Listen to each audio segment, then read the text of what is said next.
Anybody been down a tough path that you can teach somebody? You may not have a certain name. You may not be a doctor. You may not be a professor. But when it comes to that subject, you got a degree in that. And you were able to help. Oh, I'm finna get real up in here. There are some women that in your past, you had a degree in whoring. You knew how to whore. You knew how to run around with this man and that man. But you know the trouble that it got you in. And you have a degree that is able to help somebody.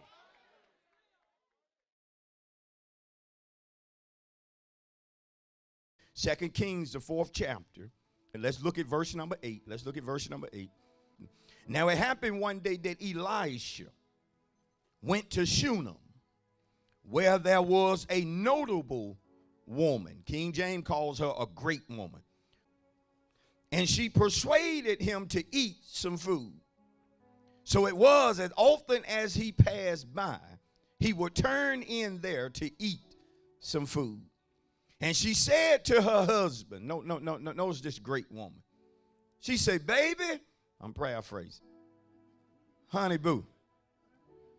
She said, look now, baby, paraphrasing.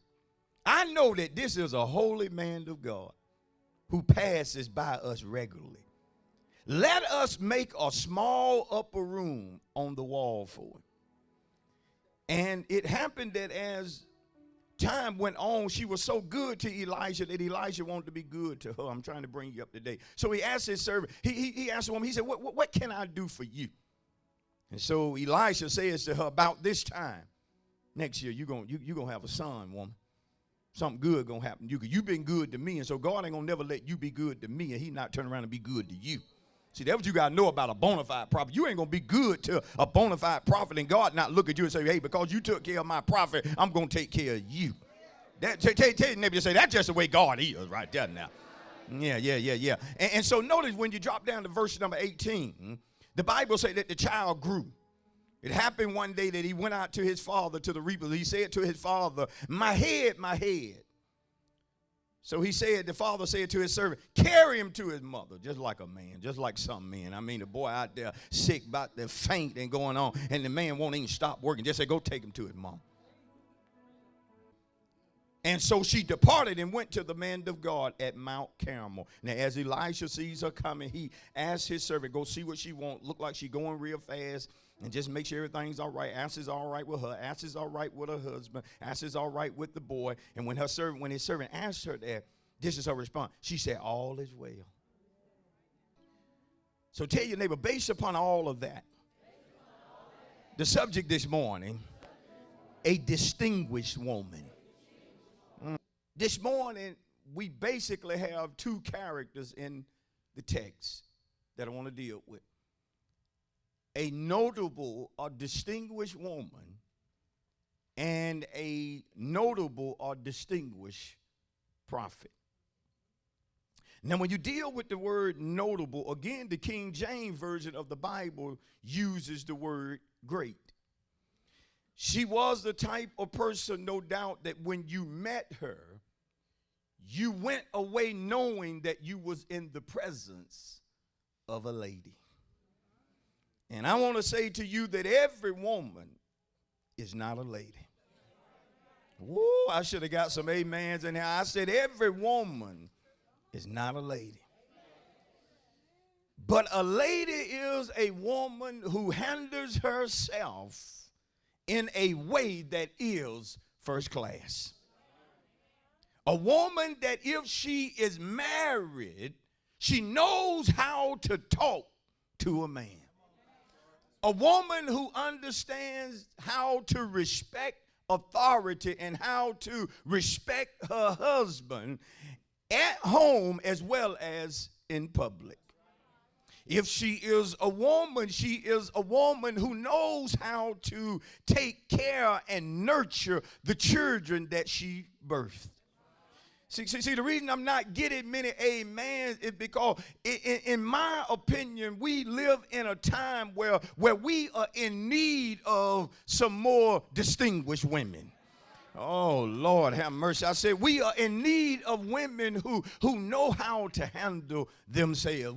We are in need of women that are to the point to where, yes, they know how to be a lady. Yes, they know how to be an example in private as well as in public, at church, but beyond church, who know how to teach younger women how they need to behave. We need some women who know how to rise up and teach younger women who, yes, have children but are still operating in foolishness. And we need some women that know how to take a young woman up under their wings and show a woman what she should and should not do, but know how to do it in a polite way, know how to do it in the way that will not embarrass the young woman, but will be a beneficial help in a woman's life who don't know what they're doing. Because just because a woman has children does not mean nor suggest that she know how to raise them, that she know how to rear them. It's sad, but I'm going to preach it anyhow.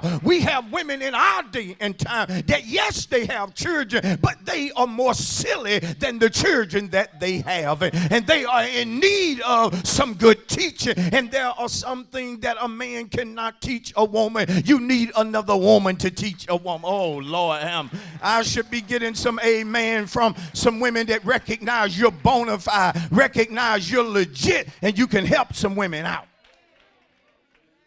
I said, you see so many foolish women, and not just foolish, but foolish to the point to where they don't want to be taught. They don't want to learn. They don't want nobody to tell them that they're doing this, that, and the other wrong. They don't want nobody to correct them because they feel as though they are grown. But listen to me. Everybody needs help every now and then. Everybody needs somebody who has wisdom to show you the way when you don't know the way, to show you how to do something when you're struggling at doing it. If more young women would take heed to older, wiser women, they would not have to go down a path of destruction. There are many obstacles that they could skip, that they could avoid if they would just sit somewhere, be quiet, and learn from a wiser woman. Sit down, be quiet, and let a woman teach you about men. Let a woman teach you about dating. Let a woman teach you about the do's and the don'ts. Let somebody mentor you. One of the best ways to learn in life, whether you are a woman or a man, is to learn from someone who is wiser than you are. To actually learn from a person who has been down the road that you're going down. Oh, I need somebody this morning who recognizes that you've been down some rough roads and you can tell somebody a thing or two about something. Whoa, anybody been down a tough path that you can teach somebody? You may not have a certain name. You may not be a doctor. You may not be a professor. But when it comes to that subject, you got a degree in that. And you are able to help. Oh, I'm finna get real up in here. There are some women that in your path, you had a degree in whoring. You knew how to whore. You knew how to run around with this man and that man. But you know the trouble that it got you in. And you have a degree that is able to help somebody, able to teach somebody, able to help somebody with the wisdom that you have gained through trial and error. Why should you as a young person go down a pathway that I can tell you right now is going to have you crying even though you laughing right now? There are certain things that's easy to get into, honey, but it's hard to get out of, and you're going to have somebody when you get in something that you can't get out of that will help you and show you how to come out of certain things. Oh, I'm just going to deal with it today. Now, some women are yes, mature. Yes, they know some things, but they don't know how to talk to people.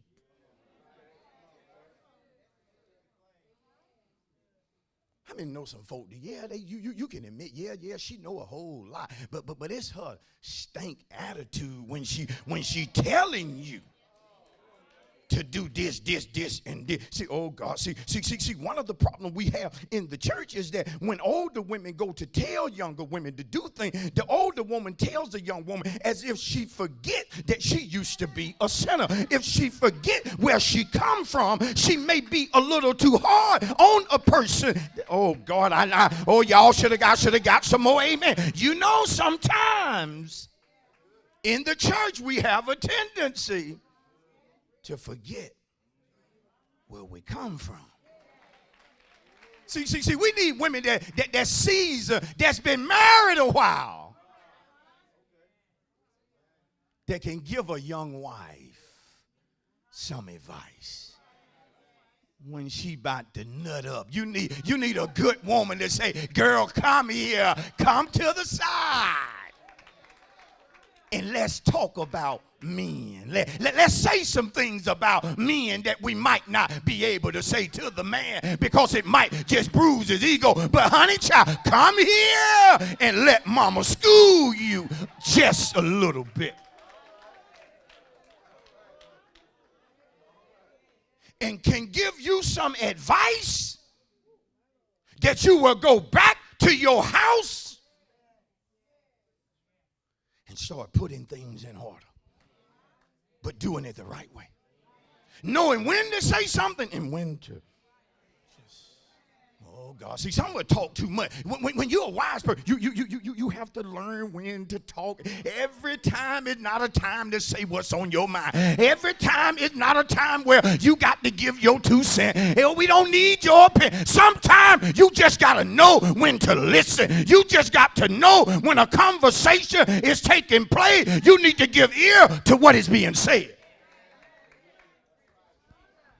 Don't tell me you walking in divine wisdom and I don't see anything different about you than I do the average sinner that I see every day. See, if you truly come into church receiving the word and you're truly a student of the word, there is going to be something different about you. You don't have to tote no Bible under your arm. You ain't got to quote no scripture every other word. You ain't got to say praise the Lord 7 times in every sentence you say. You ain't got to have a ball of oil with you everywhere you go. But when you walk in divine wisdom, it will be noted by those that is something different about that person.